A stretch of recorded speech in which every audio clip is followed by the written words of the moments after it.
ओम शांति। आज की मुरली है 16/7/2026।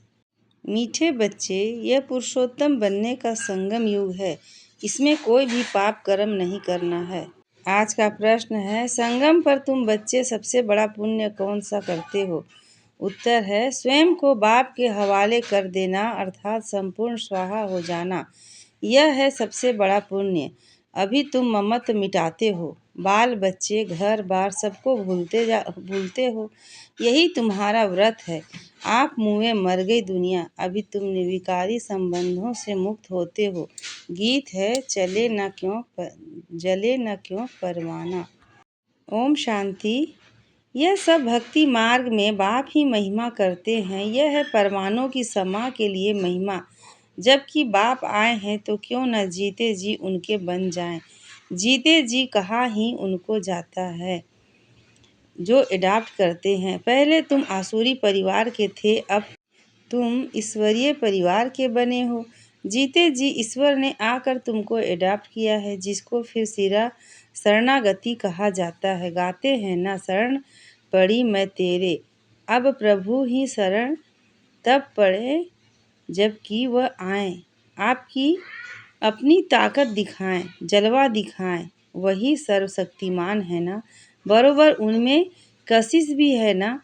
सब कुछ छुड़ा देते हैं। बरोबर जो बाप के बच्चे और बच्चियां बनते हैं, वह आसुरी संप्रदाय के संबंध से तंग हो जाते हैं। कहते हैं, बाबा कब यह संबंध छूटेंगे। यहाँ यह पुराना संबंध भूलना पड़ता है। आत्मा जब देह से अलग हो जाती है तो बंधन खलास हो जाते हैं। इस समय तुम जानते हो सबके लिए मौत है, और यह जो बंधन है यह सब है विकारी।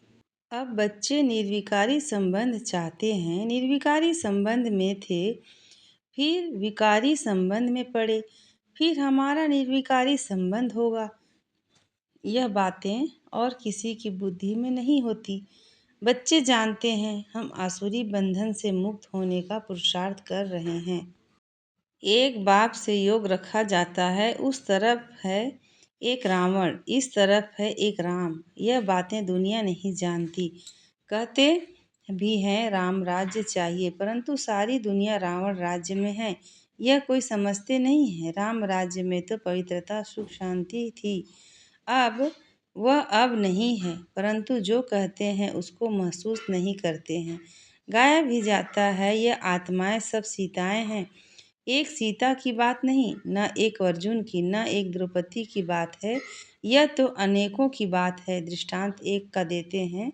तुमको भी कहा जाता है तुम सब अर्जुन मिसल हो। तुम कहेंगे अर्जुन तो यह भागीरथ हो गया। बाप कहते हैं मैं साधारण बूढ़े तन का यह रथ लेता हूँ।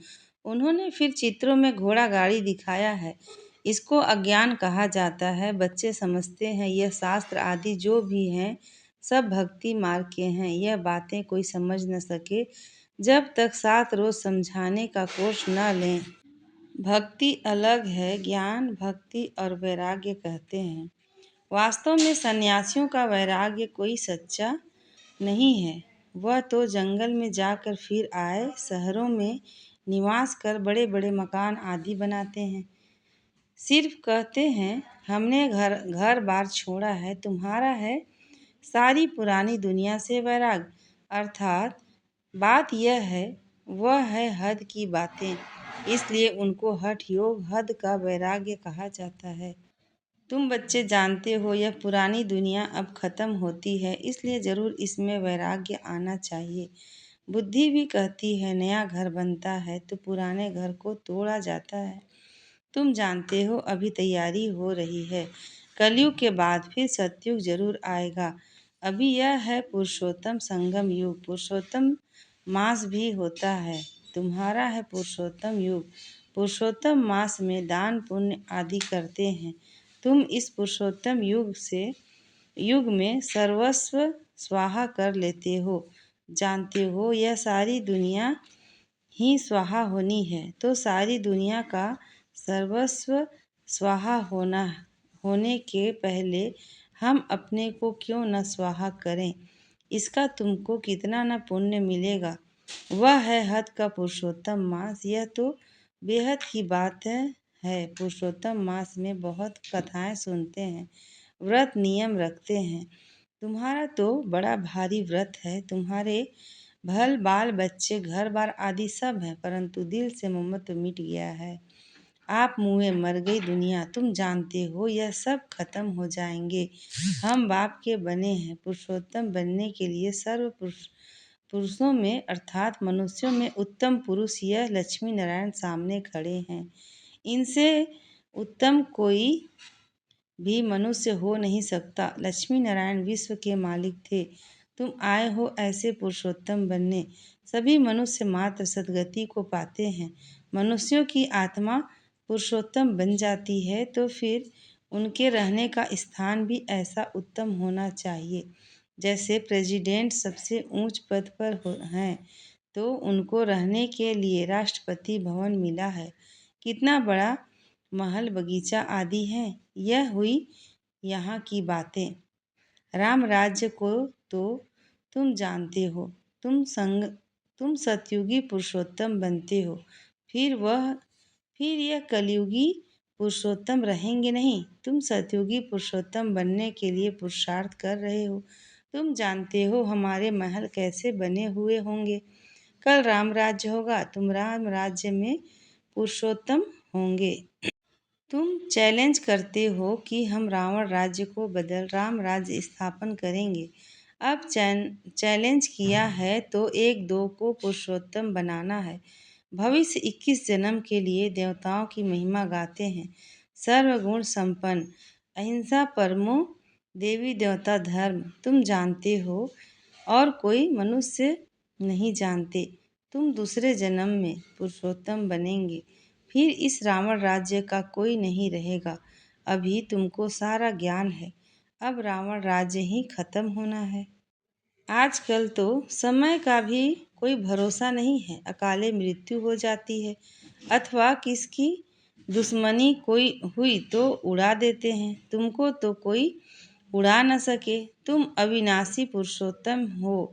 यह है विनाशी। सो भी रावण राज्य में इनको तुम्हारे देवी देवता देवी राज्य का पता ही नहीं है। तुम जानते हो हम अपना देवी स्वराज्य स्थापन कर रहे हैं। श्रीमत पर जिनकी पूजा होती है वह जरूर अच्छा कर्तव्य करके गए हैं। यह तुम जानते हो। देखो जगदम्बा की कितनी पूजा है। अब यह है ज्ञान ज्ञानेश्वरी। तुम जगत अम्बा की बच्चियां हो। ज्ञान ज्ञानेश्वरी और राज राजेश्वरी दोनों में उत्तम कौन। ज्ञान ज्ञानेश्वरी के पास जाकर अनेक प्रकार की मनोकामनाएं सुनते हैं, अनेक चीज़ें मांगते हैं। जगदम्बा के मंदिर और लक्ष्मी नारायण के मंदिर में बहुत फर्क है। जगदम्बा का मंदिर बहुत छोटा है। छोटी जगह में भीड़ मनुष्य पसंद करते हैं। श्रीनाथ के मंदिर में भी बहुत भीड़ होती है। कपड़े का सोटा लगाते रहते हैं हटाने के लिए। कलकत्ते में काली का मंदिर कितना छोटा है। अंदर बहुत तेल और पानी रहता है। अंदर बड़ी खबरदारी से जाना पड़ता है। बहुत भीड़ रहती है। लक्ष्मी नारायण का मंदिर तो बहुत बड़ा होता है। जगदम्बा का छोटा क्यों। गरीब है ना तो मंदिर भी गरीब का है। वह साहूकार है तो मंदिर में कब मेला नहीं लगता। जगदम्बा के मंदिर पर बहुत मेले लगते हैं। बाहर से बहुत लोग आते हैं। महालक्ष्मी का मंदिर भी है। यह भी तुम जानते हो। इसमें लक्ष्मी भी हैं तो नारायण भी हैं। उनसे सिर्फ धन मांगते हैं क्योंकि वह धनवान बनी है ना। यहाँ तो है अविनाशी ज्ञान रतन। धन के लिए लक्ष्मी पास जाते हैं। बाकी अनेक आशाएं रख जगदम्बा के पास जाते हैं। तुम जगत अम्बा के बच्चे हो। सबकी कामनाएं 21 जन्मों के लिए तुम पूरी करते हो। एक ही महामंत्र से सब मनोकामनाएं 21 जन्म के लिए पूरी हो रही है। दूसरे जो भी मंत्र आदि देते हैं उनमें अर्थ कुछ नहीं है। बाप समझाते हैं यह मंत्र भी तुमको क्यों देता हूँ क्योंकि तुम पतित हो ना। माँ मेकम याद करेंगे तभी पावन बनेंगे। यह सिवाय बाप के आत्माओं को कोई कह न सके। इससे सिद्ध होता है यह सहज राजयोग एक ही बाप सिखलाते हैं, मंत्र भी वही देते हैं। 5,000 वर्ष पहले भी मंत्र दिया था, यह स्मृति आई है। अभी तुम सम्मुख बैठे हो, क्राइस्ट होकर गया, फिर उनका बाइबिल पढ़ते रहते हैं। वह क्या करके गए? धर्म की स्थापना करके गए। तुम जानते हो शिव बाबा क्या करके गए, श्री कृष्ण क्या करके गए। श्री कृष्ण तो सतयुग का प्रिंस था, जो ही फिर नारायण बना, फिर पुनर्जन्म लेते आए। शिव बाबा भी कुछ करके गए हैं, तब तो उनकी इतनी पूजा आदि होती है। अभी तुम जानते हो राजयोग सिखा कर गए हैं, भारत को स्वर्ग बनाकर गए हैं। जिस स्वर्ग का पहला नंबर मालिक खुद नहीं बने, वह तो श्री कृष्ण बना। जरूर श्री कृष्ण की आत्मा को पढ़ाया, तुम समझ गए हो। श्री कृष्ण की वंशावली तुम बैठे हो। राजा रानी को माता पिता अन्नदाता कहते हैं। राजस्थान में भी राजा को अन्नदाता कहा जाता है। राजाओं की कितनी मान्यता होती है। आगे सब शिकायतें राजा के पास आती थी, दरबार लगती थी। कोई भूल करते थे तो बहुत पछताते थे। आजकल तो जेल वर्ड्स बहुत हैं, घड़ी घड़ी जेल में जाते हैं।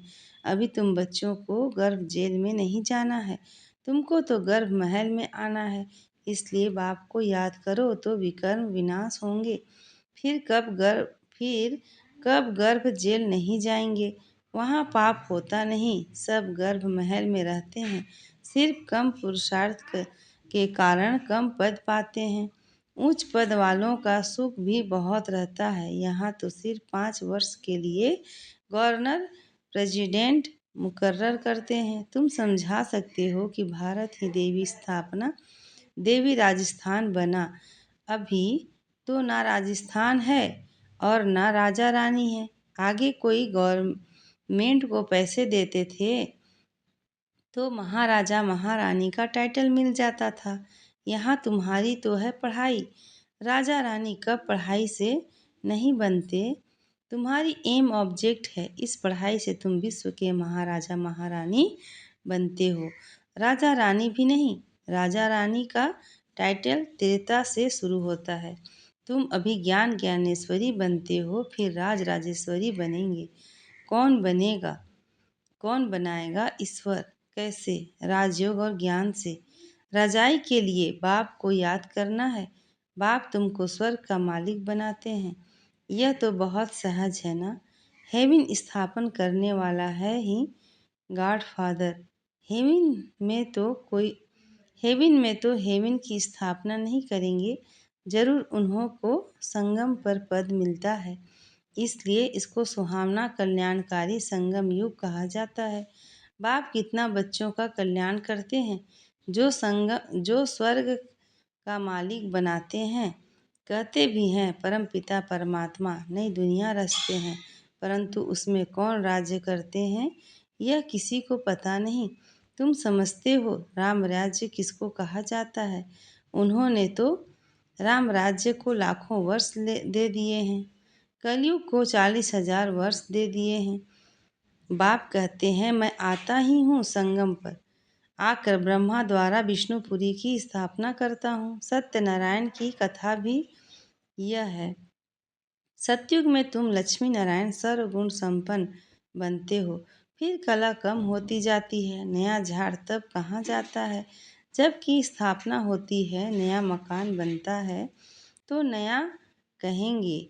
तुम भी सतयुग में आएंगे तो नई राजधानी होगी, फिर कला कम होती जाती है, स्थापना यहाँ होती है। यह वंडरफुल बातें कोई की भी बुद्धि में नहीं है। तो बाप ने समझाया है कि सभी आत्माओं के लिए यह युग है पुरुषोत्तम बनने का, जीवन मुक्ति को पुरुषोत्तम कहा जाता है, जीवन बंध को पुरुषोत्तम नहीं कहेंगे। इस समय सब जीवन बंध में हैं, बाप आकर सबको जीवन मुक्त बनाते हैं। यह तुम समझते हो। तुम्हारा व्रत नियम क्या है? बाबा ने आकर व्रत रखवाया है, खान पान की बात नहीं है। सब कुछ करो, सिर्फ एक तो बाप को याद करो और पवित्र बनो। पुरुषोत्तम मास में बहुत करके पवित्र भी रहते होंगे। वास्तव में इस पुरुषोत्तम युग का मान है तो तुमको कितनी खुशी, कितना नशा होना चाहिए। अब तुमसे कोई पाप कर्म नहीं होना चाहिए क्योंकि तुम पुरुषोत्तम बन रहे हो। अच्छा, मीठे मीठे सिकी लधे बच्चों प्रति माता पिता बाप दादा का याद प्यार और गुड मॉर्निंग। रूहानी बाप की रूहानी बच्चों को नमस्ते और रूहानी बच्चों की रूहानी माता पिता बाप दादा को याद प्यार गुड मॉर्निंग और नमस्ते। शुक्रिया बाबा, शुक्रिया। धारणा के लिए मुख्य सार है। पहला, इस पुरुषोत्तम युग में जीवन मुक्त बनने के लिए पुण्य कर्म करने हैं, पवित्र जरूर रहना है, घर बार आदि सब होते दिल से ममत्व मिटा देना है। दूसरा है, श्रीमत पर अपने तन मन धन से देवी राज्य स्थापन करना है, पुरुषोत्तम बनने की सेवा करनी है। वरदान है, सहयोग द्वारा स्वयं को सहज योगी बनाने वाले निरंतर योगी भव। सहयोग द्वारा स्वयं को सहज योगी बनाने वाले निरंतर योगी भव। संगम युग पर बाप का सहयोगी बन जाना, यही सहज योगी बनने की विधि है। जिनका हर संकल्प शब्द और कर्म बाप की व अपने राज्य की स्थापना के कर्तव्य में सहयोगी रहने का है, उसको ज्ञानी योगी तु आत्मा निरंतर सच्चा सेवाधारी कहा जाता है। मन से नहीं तो तन से, तन से नहीं तो धन से, धन से भी नहीं तो जिसमें सहयोगी बन सकते हो उसमें सहयोगी बनो। तो यह भी योग है। जब हो ही बाप के तो बाप और आप, तीसरा कोई ना हो, इससे निरंतर योगी बन जाएंगे। आज का स्लोगन है, संगम पर सहन करना अर्थात मरना ही स्वर्ग का राज्य लेना है। संगम पर सहन करना अर्थात मरना ही स्वर्ग का राज्य लेना है। अच्छा, ओम शांति।